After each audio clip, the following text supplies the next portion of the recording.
نحمده ونصلي على رسوله الكريم اما بعد فاعوذ بالله من الشيطان الرجيم بسم الله الرحمن الرحيم رب اشرح لي صدري ويسر لي امري واحلل عقدة من لساني يفقهوا قولي۔ تو ہم آج کا سبق شروع کریں گے عمومی خیر خواہی، پیج نمبر 132۔ ہاتھ میں پین بھی ہے، پوزیشن بھی ٹھیک کر لی، پوری طرح تیار ہے؟ چلیے اچھی بات ہے، تو چلے ہم سبق شروع کرتے ہیں۔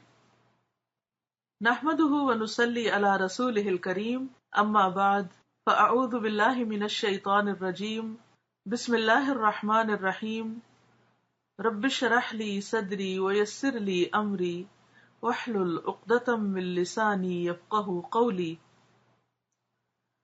عمومی خیر خواہی۔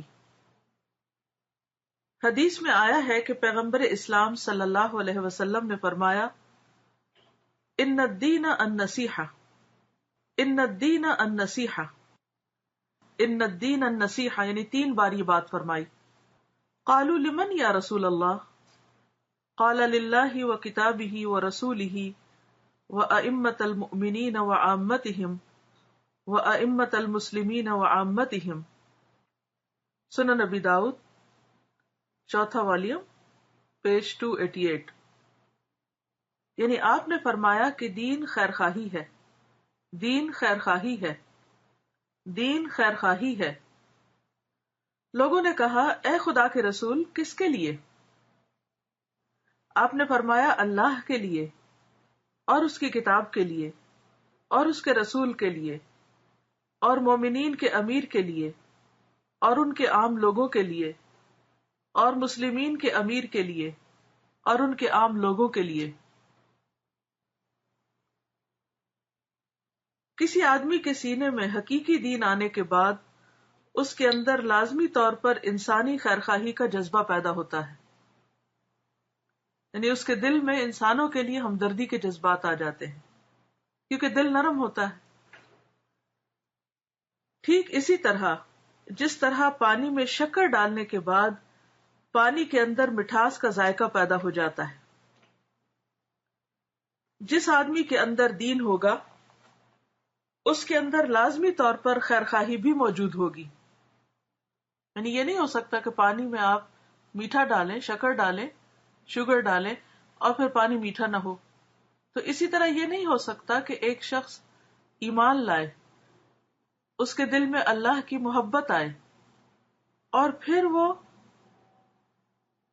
اللہ کے حکم کے مطابق عمل نہ کرے، پھر اس کے اندر مٹھاس نہ آئے، پھر اس کے اندر انسانوں کی بھلائی کا جذبہ پیدا نہ ہو، وہ انسانوں کے لیے ہمدردی کے جذبات نہ رکھتا ہو۔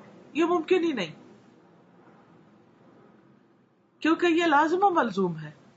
یعنی ایمان کا انسان کے دل میں آنا اور اس کا رنگ اس کے اخلاق پر، اس کی زبان پر، اس کی گفتگو پر اور اس کے معاملات میں، اس کے کردار میں آنا بالکل ایک نیچرل سی بات ہے، لازم و ملزوم چیز ہے۔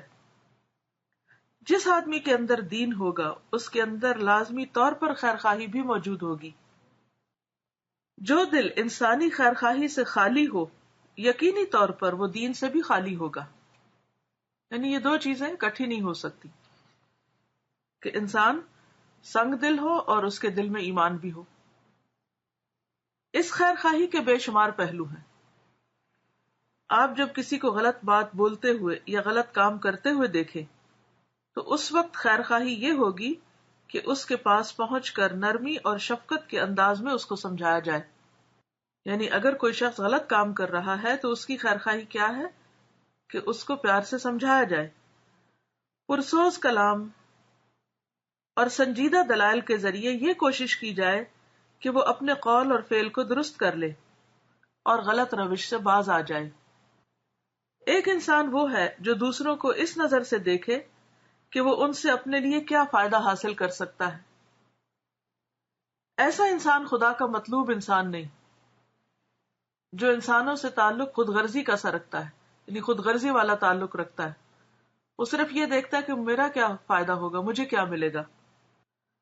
اور دوسرا انسان کیسا ہوتا ہے جو یہ سوچتا ہو کہ میں اپنی ذات سے کسی کو کیا فائدہ پہنچا سکتا ہوں. لیکن جو شخص صرف اپنے فائدے تلاش کرے، صرف اپنے ہی فائدے دیکھے، تو ایسا شخص اللہ کا پسندیدہ انسان نہیں. وہ فطرت کے نقشے میں بے جگہ ہے، یعنی اس کی کوئی جگہ نہیں. وہ اس امتحان میں ناکام ہو گیا جس کے لیے خدا نے اس کو موجودہ دنیا میں رکھا تھا.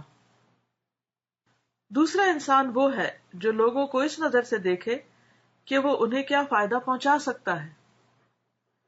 ایسے انسان کی تسکین اس میں ہوگی کہ وہ کسی پہلو سے دوسروں کے کام آ سکے، اس کی ذات سے دوسروں کو فائدہ حاصل ہو جائے.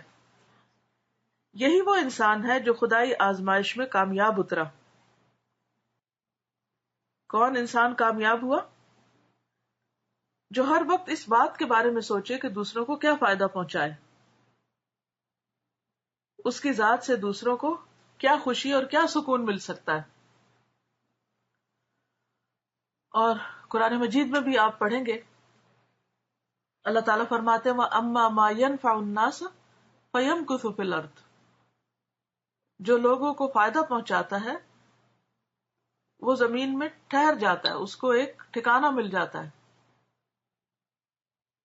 زندگی میں بھی ایسے انسان کی ایک قدردانی ہوتی اور مرنے کے بعد بھی اس کا نام باقی رہتا ہے. اب یہ آپ پر منحصر ہے کہ آپ کس طرح اپنی ذات سے دوسروں کو فائدہ پہنچا سکتے ہیں. اگر اس کلاس کے بعد آپ تھوڑی دیر کے لیے خاموشی کے ساتھ بیٹھیں اور اپنے تمام رشتہ داروں اور دوستوں اور عزیزوں اور نیبرز اور دیگر لوگوں کے بارے میں سوچیں، ویژولائز کریں کہ آپ کس کو کیا فائدہ دے سکتے ہیں. مختلف لوگ مختلف طرح کے ضرورت مند ہوتے ہیں. کسی کو مال کی ضرورت ہوتی، تو کسی کو اچھے مشورے کی ضرورت ہوتی، تو کسی کو صرف ہماری مورل سپورٹ چاہیے ہوتی.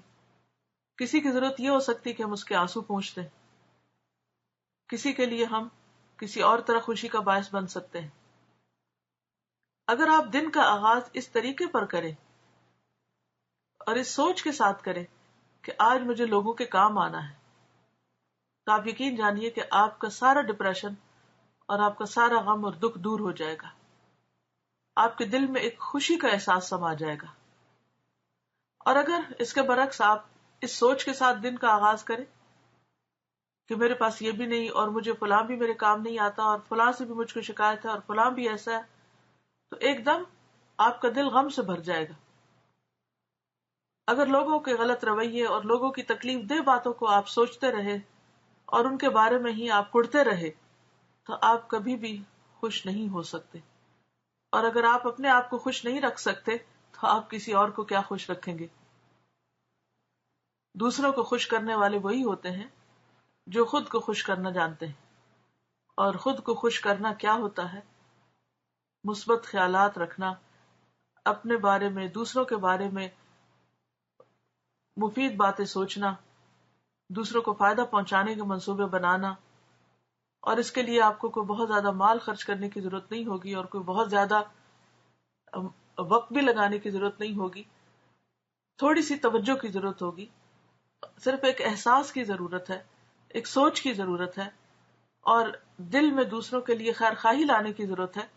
جب آپ کے دل کے اندر خیر خواہی بھر جائے گی تو وہ انشاءاللہ آپ کے چہرے سے، آپ کے رویے سے، آپ کی گفتگو سے، آپ کے لین دین سے، آپ کے معاملے سے، ہر چیز سے جھلکے گی.